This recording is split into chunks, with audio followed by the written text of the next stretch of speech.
He slashed that away.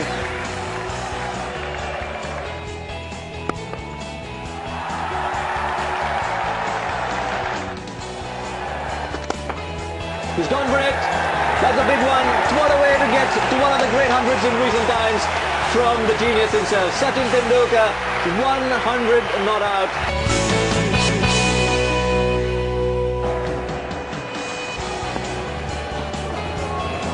Quick delivery, that one, and very, very well left too. Oh, well bowled, he's beaten him there.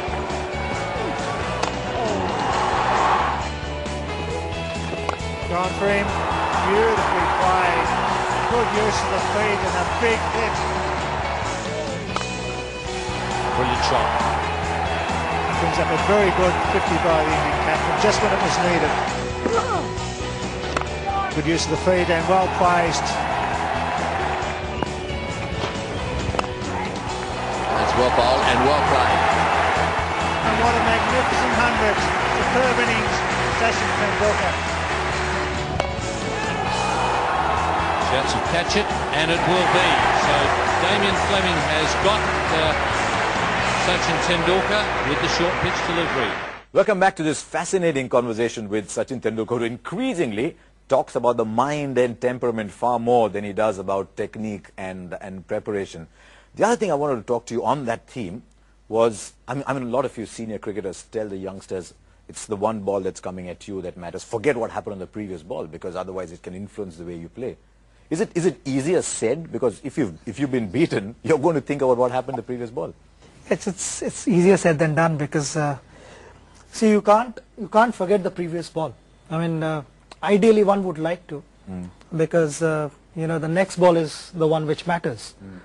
But simultaneously, I would also say that it also helps, because the previous ball, let's say, I mean, if you went for a big drive and you're beaten on a certain wicket, you should not be playing that shot.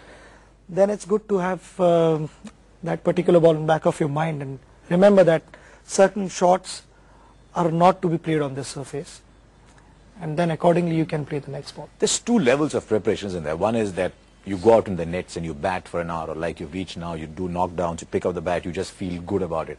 The other is the mental preparation. So when you're going out to bat, or when you're taking your stance, the bowler's at the top of his run-up, what's in the mind?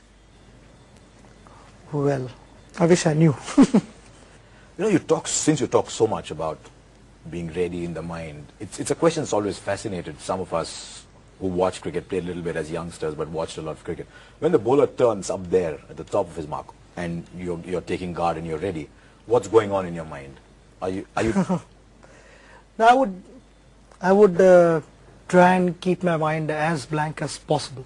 Though always it's not possible to keep your mind blank. You always have the previous ball, or you expect certain things the bowler is trying to do. But the focus is to just keep watching the bowler and his hand as closely as possible, because that is where you pick all the details, and that is what I would be focusing on. But it's difficult to keep your mind blank. I mean, there have been very few occasions where I was not thinking of anything. I didn't know I was in that different zone. I didn't know where I was, and I was just watching the ball and hitting. That's it. And only sometimes. I wish I could do that more often, but it doesn't happen. I've spoken to a few other players also, and in their cases also this particular thing has happened, but not as often as one would want that to be. And then sometimes people move behind the side screen and you don't like it. Yes, especially when you're not concentrating, then you don't like it. Sometimes even the side screen, you know, where there are so many advertisements nowadays. I mean, sometimes even if the advertisements are there, you don't see that because you're in that zone and you just watch the ball and play. But tell me, you're focused on that ball. How do you see something moving behind if you're focused on the ball? If you're not being able to concentrate hard enough, then you can see a lot of things. It's fascinating to see how things have changed. One of the other things that changed, of course, is that when you were younger in the game, you were traveling alone. Now, increasingly, there's a family to think about. And I suspect from my experience that when you start to travel, it's a pull of the family that holds you back. Is that starting to have an impact on you at all? The fact that you're leaving your family, going on long tours? It's tough, believe me, it's very, very tough. Let me tell you one thing, I mean, my son, who's turned 8 this year, for first 6 years of his life, he never spoke to me on the phone because he used to always think that, why is he leaving me? He never said goodbye to me. Even today, he never says goodbye to me when I'm leaving. He would, there would never be eye-to-eye contact and say bye and I'll speak to you later. He never does that. So it's difficult. With daughter, it's been very easy. I mean, she's a different person compared to him.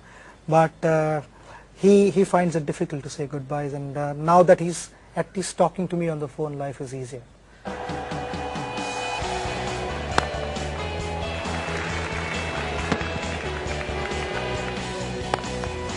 Lashed it. It's slapped away by Tendulkar.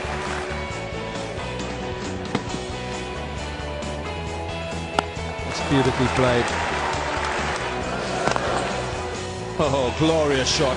That is a magnificent century from Sachin Tendulkar.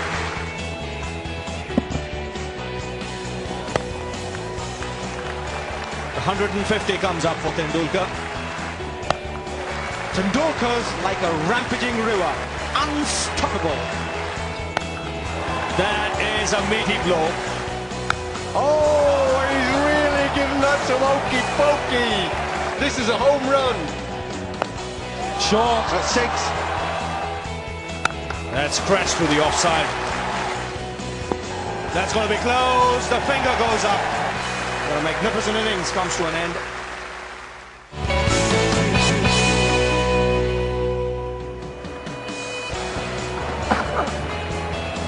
This is good bowling. Oh, is it? Oh, dear.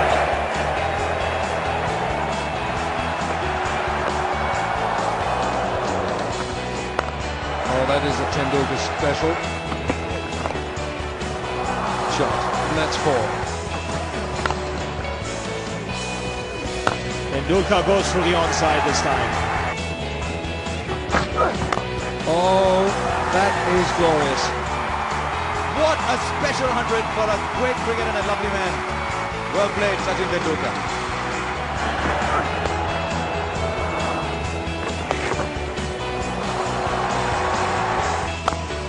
What a shot.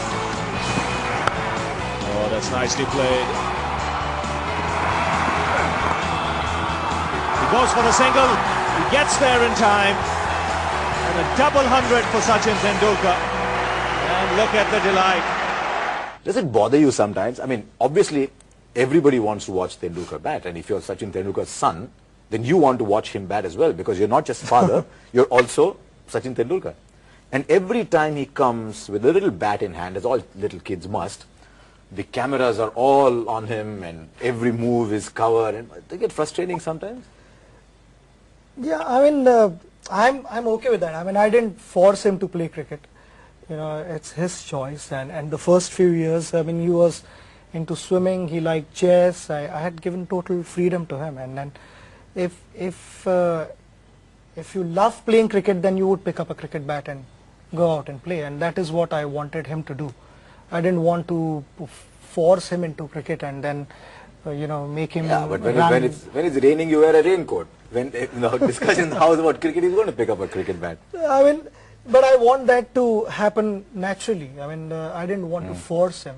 And now that, you know, last almost 3 years or so, you know, he's been picking up cricket bat, and even the house. Left? Yeah, he's a left-hander. He's a left-hander. So half of you has gone to him. Yes. You're sort of part left-hander. Yes, I'm ambidextrous. So, you know, he's loving it. So he's fine. I mean, he doesn't like cameras either. I mean, he's a little gets annoyed, but I mean, that's fine, as long as, you know, they're not getting into his way. It's fine, because you know. For a long time, you protected your family. Do you now find, as the children are growing up, are they as tough and competitive as you as well? I mean, I'm sure when you play a chess match, whoever it is against you